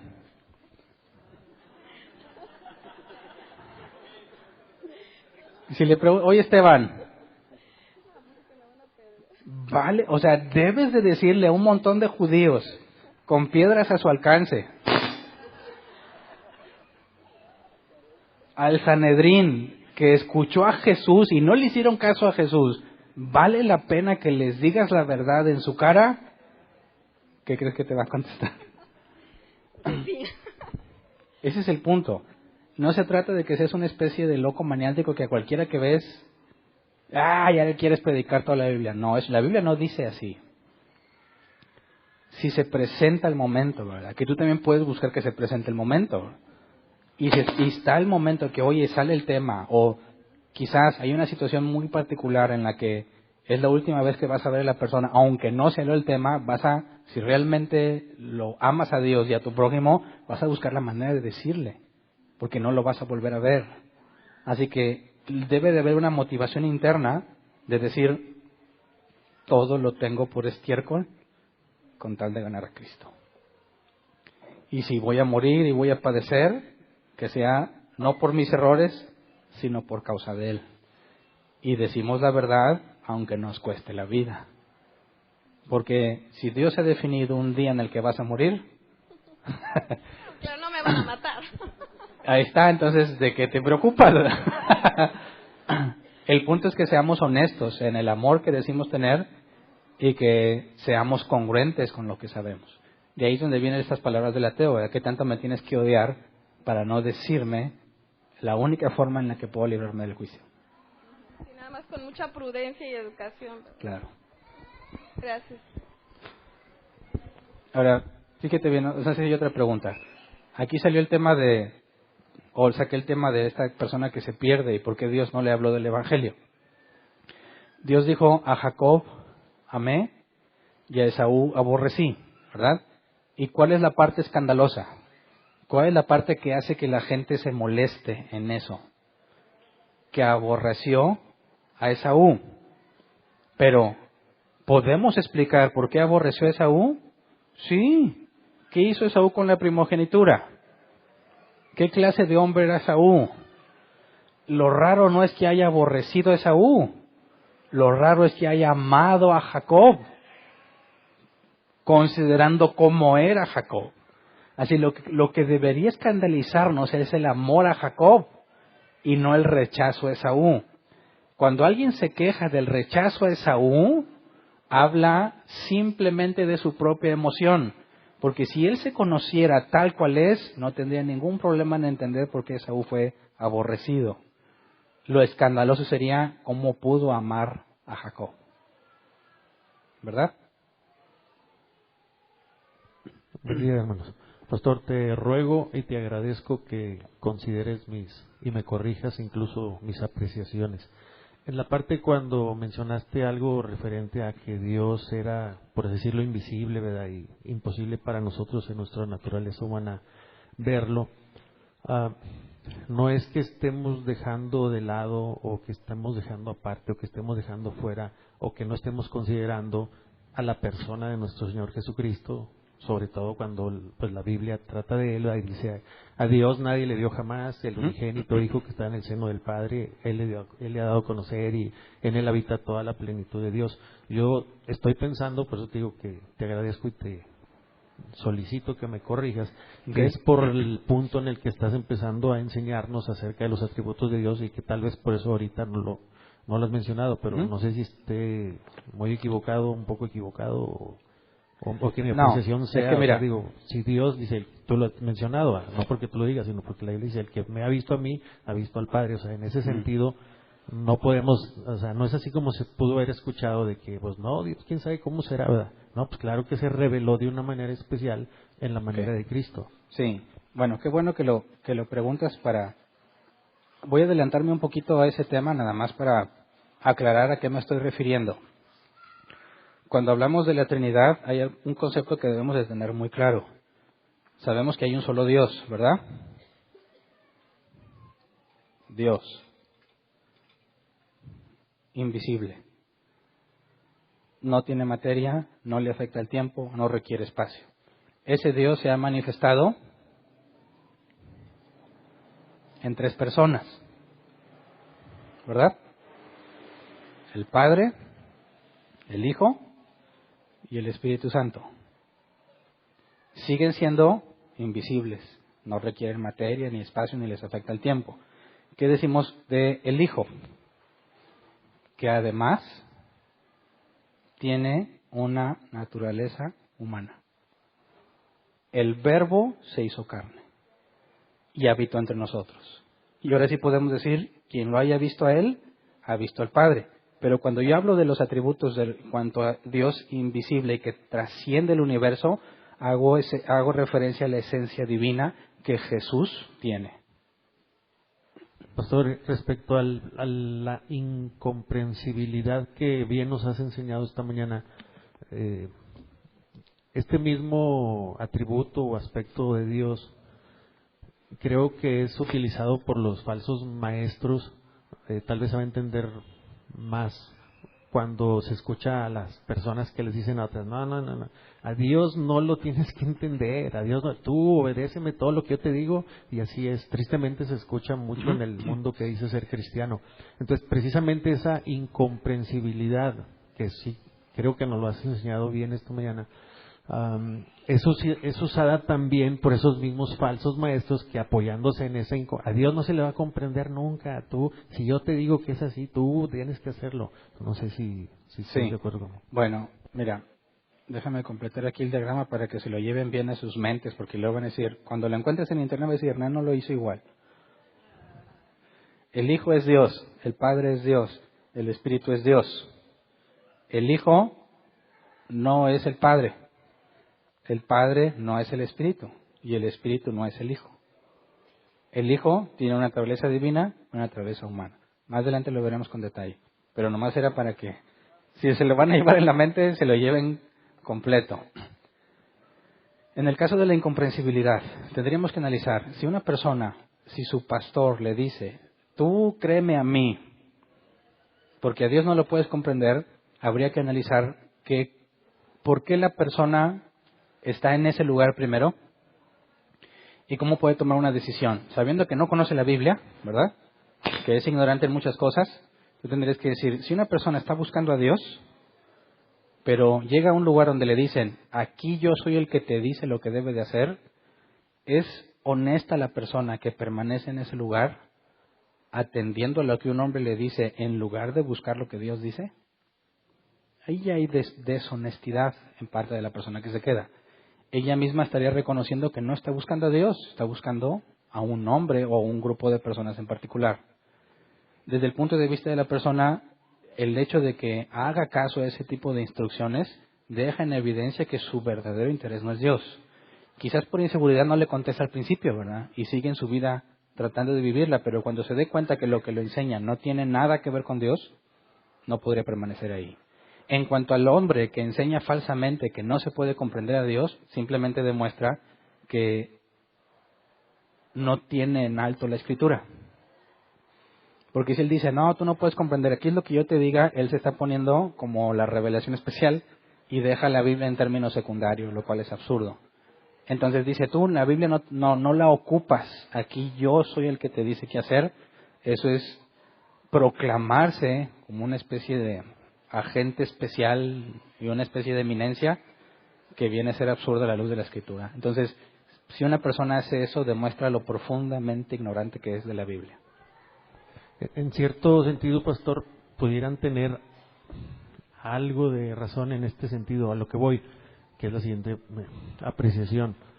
Cuando mencionas, pastor, de que realmente no conocemos todo acerca de ese Dios central, sobre todo en cuanto a las maneras, pues sabemos por la revelación que nos ha dado, pues que Dios es creador, pero cómo lo hizo y cuándo lo hizo, y sobre todo en los cómo y en los cuándos, no tenemos esa revelación, por así decirlo, completa o especial.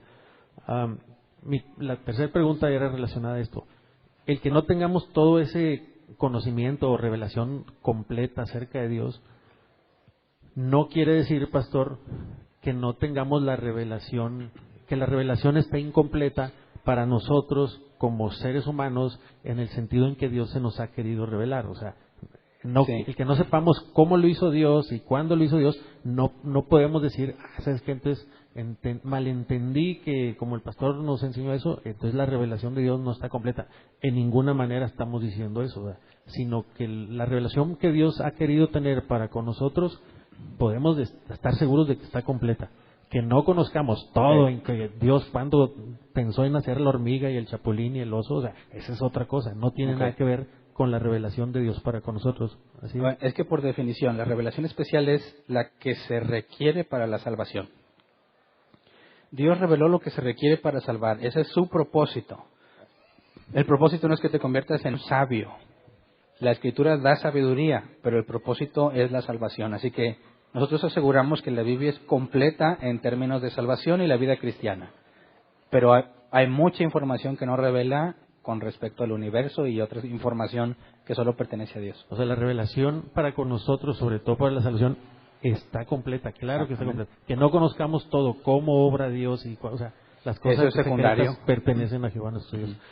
Pastor, cuando mencionas acerca de que las pláticas sean amenas y de buen gusto, viene a mi mente Jesús hablando con sus oponentes, ¿verdad? Con los fariseos y sepulcros y luego viene a mi mente Juan el Bautista y generación de víboras y viene a mi mente reuniones que también nosotros llegamos a tener, como mencionaba el hermano ahorita, con personas a las cuales creemos que Dios no les ha dado un cierto entendimiento, ¿verdad?